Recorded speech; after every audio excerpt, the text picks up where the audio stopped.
Thank you, Kathy. Let's now move to our closing statements, and we'll have our closing statements be in reverse alphabetical order. As the incumbent, if we could have John Van Tassel give his closing statement and make his case. First of all, I'd like to say thank you for all of you to come out tonight, to spend your evening with us, and thank you to the PCNR, and thank you, Mrs. Ells. Being on a town board, I ran in 2009, it was a natural transition for me to take the next step. I've spent my entire adult lifehood as a volunteer. I started serving the town of Phillipstown when I was 16 years old. I became a volunteer in North Towns Fire Department. Worked my way up over 20 years to be the chief of the department, and then later on to be the vice chairman of the Board of Fire Commissioners there, which is basically a mirror image of the town board. In 2009, I was elected to the town board, and I've had the pleasure and luxury of working with Betty Budney, who I got to campaign with in 2009, and I'm very sorry to see go, and Richard Shea. Also, Nancy Montgomery, Barbara Cucciamaro, who taught me a lot in my first 2 years, at least, and Dave Morandi, who I work with currently, as well as the town clerk's office and the town board, or the town employees itself. I continue to develop my knowledge of the town by meeting people, by being here. I'm here all the time. I'm a local builder here. I make my living here building homes. I'm a father of two very active young boys, son of a senior citizen. I see my mother's struggles. I watch her trying to keep her home, trying to get to services, trying to get to the drugstore and the post office. I'm a coach. I coach with Lee Erickson. I coach Pop Warner, and I coach Little League. And I'm a volunteer fireman. I use this knowledge of all these different viewpoints and opinions to help make my decisions. And the thought that the town of Phillipstown is an echo chamber is really upsetting to me. If you come to that chamber and you watch our meetings, you'll see that I disagree with Richard, I disagree with Nancy. I disagree so much with Nancy, it's like having a second wife, actually.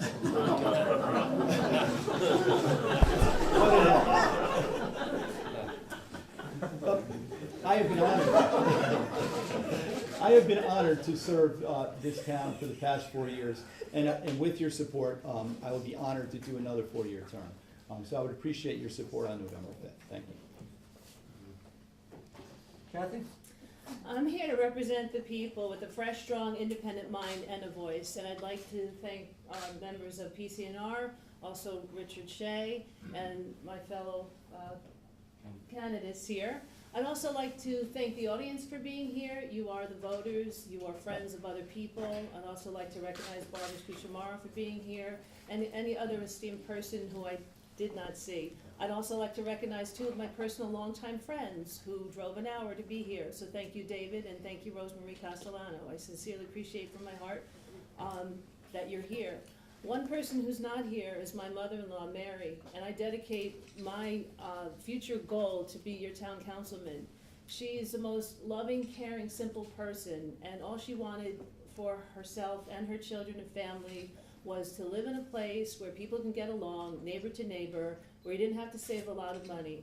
Thank God she had some, so I was happy for that. But as far as setting me apart from the other candidates, I'm friends with some of you, and you might know my husband, Ken Cepeda. He's lived here for 33 years.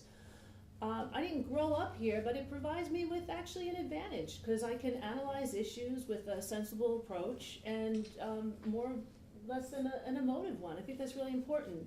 I look at all facets of an issue and approach resolution, and I look at the financial as well as the social, long and short-term impact of it. I'm authentic, I'm kind, and I'm understanding. I know my role is to be a servant leader. I'm a good listener and a good problem solver. Throughout my entire life, I have done service work, but more so, I really care to know that you care, that I care, because I'm here to help the voters, and I don't think there's enough of us being represented by 5 Democrats who appoint all the boards. Please consider me on November 5th. Thank you, everyone.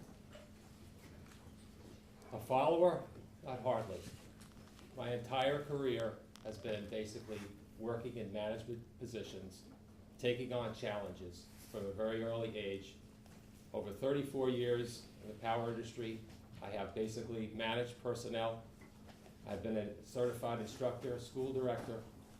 I've also supervised over 100 people and made some very significant safety issues.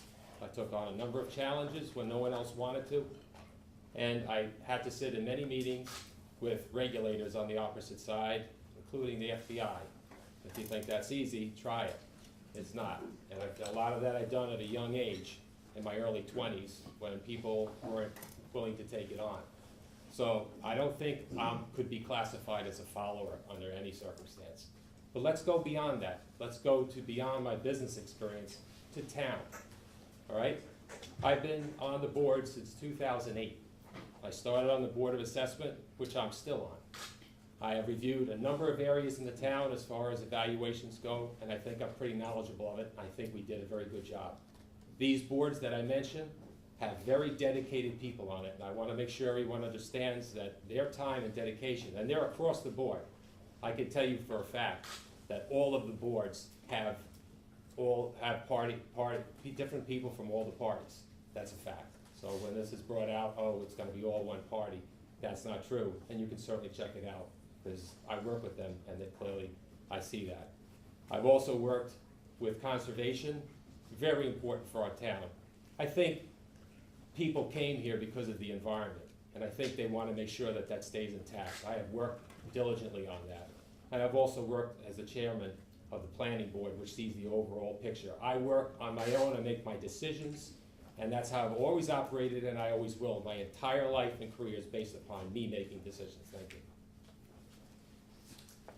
In 2 weeks, you'll have an opportunity to bring better balance to the Phillips Downtown Board and elect an independent voice that will once again bring debate and discourse to our local government. As General Patton once said, if we're all thinking alike, then nobody is thinking. I want to offer an independent voice to allow some diversity in the decision-making process. Issues going unresolved year after year without any progress in sight frustrate all of us. I will tackle challenges head-on.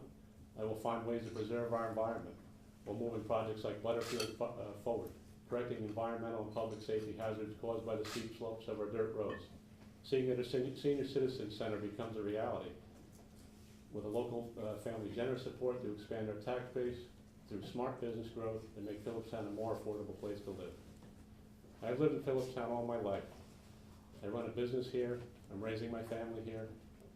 I volunteer for the Garrison Fire Department, coach Pop Warner football, along with John, coach Little League. I have no political agenda, no political ambitions, other than serving my community. Every decision I make will be about Phillipstown. We're a great town, but we can be an even better town. And I'll look to make our local government reflect that greatness. Please support me in trying to offer an independent and constructive voice that will bring balance to our town board and a common sense solution for a better Phillipstown. Please vote for me on November 5th, and thank you all for attending tonight. If you might join me in giving our candidates a healthy round of applause.